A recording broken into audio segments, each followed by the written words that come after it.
Nation to Fit in 10. It is day 50. If you can believe it, day 50. 20 days to go. We're going to be hitting the teens tomorrow. Before you know it, we'll be in the single digits.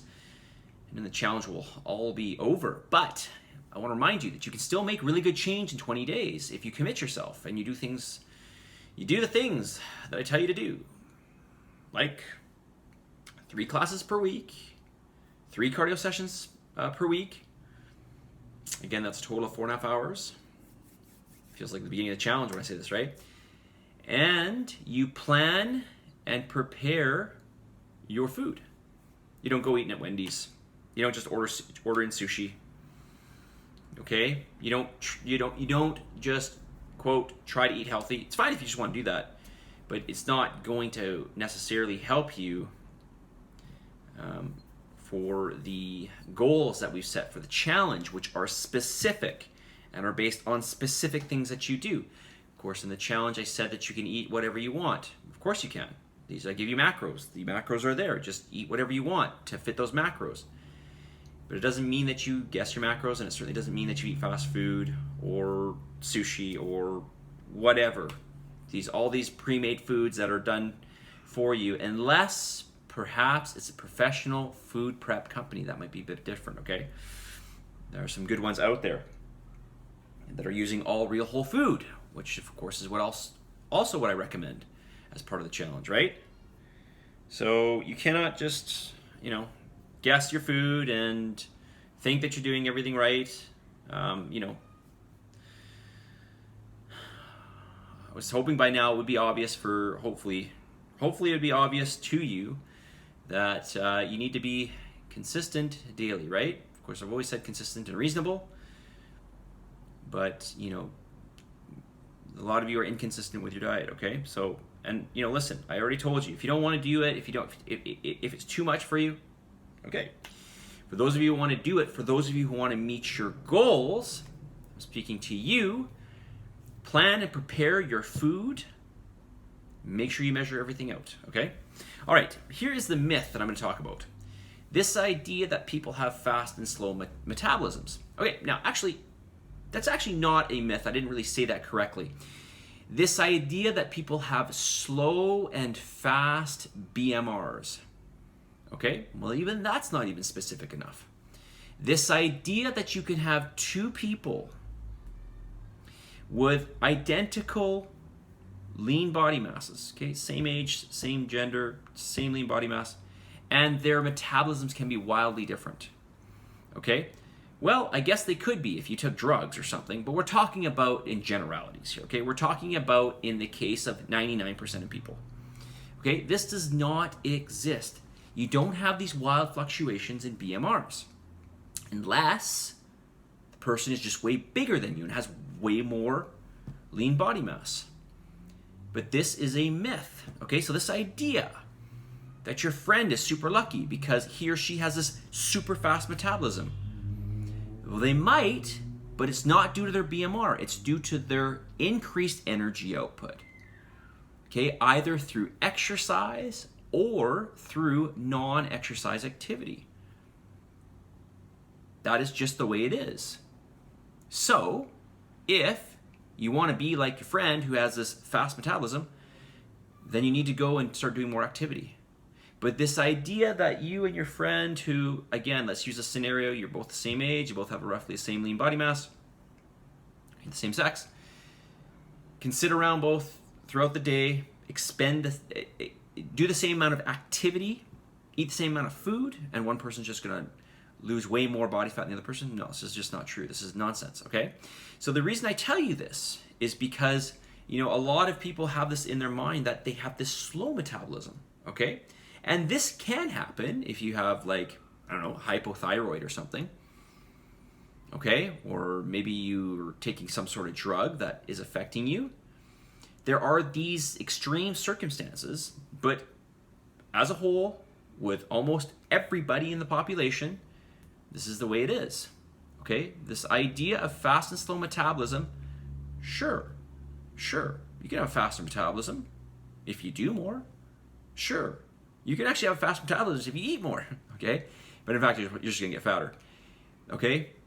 Obviously, you need a certain amount of food, but if you overeat, if the more you eat, the faster the more work your metabolism. I mean, we have to first, I guess, say what metabolism is, which I went through in a number of videos ago. Right? Metabolism is just a sum of everything that's going on in your body for basically things that require energy. That's basically the sum of it. Okay, so if you're eating food, it's got to digest. It's got to go through some. It's got to go through some sort of process that takes energy. But it's never going to take more energy to digest food than what you're taking in, right? So yeah, it increases anything you can consume, pretty much any kind of caloric food that's going to increase your metabolism, but of course you got to deal with the consequences of the extra calories, right? Because it's always going to equal more the food, right? But if you really want to speed up your metabolism, well, there are some tricks, and maybe we'll talk about that in another video. They're not tricks. You're already doing some of them, like weight training. You got to do these things that will help to increase your BMR, right? Like build your lean body mass, right? That will help to give you a faster metabolism because you have more lean body mass, right? So again, I want you to remember this idea that your friend has a fast metabolism and you don't think they've got this. No, this doesn't exist. This does not exist, okay? Unless you have some sort of extreme condition or you're taking some sort of medication, okay? But again, that's very few of you, okay? All right, message of the day. Where are we at? 6.5 minutes. Okay, message of the day. No, we're not going to message of the day. We're going to get to the more questions here. So let's do that. Okay, name something specific you need help with. How can I tell which weights to use? Okay, and I've already read these, so I'm going to just go down to the next one because they are both very similar. Is there anything you'd like me to cover in this week's video series? How to tell which weights to use. How do I know I need to move up in weight? Okay, so let's just assume that let's give a scenario here, okay? You're doing bench press, you're doing whatever, 5 sets of 10, and I tell you on the last set that you need to fatigue at 10 reps. So you need, depending on your strength, you need a certain amount of weight to be able to fatigue at 10 reps, right? There's going to be obviously a certain point at which you're going to be able to climb up in weight, and it's still not going to be hard enough for you to max out 10 reps. That is, you couldn't do an 11th rep, but there's going to be that threshold. There's going to be that point at which you reach. So what is that point? How do you know what that point is? Okay, well, you know through the history of doing it beforehand. If you've never done it, well, then you're going to have to do a little bit of trial and error, right? You've got to start with conservative weight, test it, and then decide from there, okay, how much more do you think I could add? Flies drive me crazy. How much more could I add? Add a bit more, test, etc., until you get to that point that we talked about, right? That's how you know. Okay?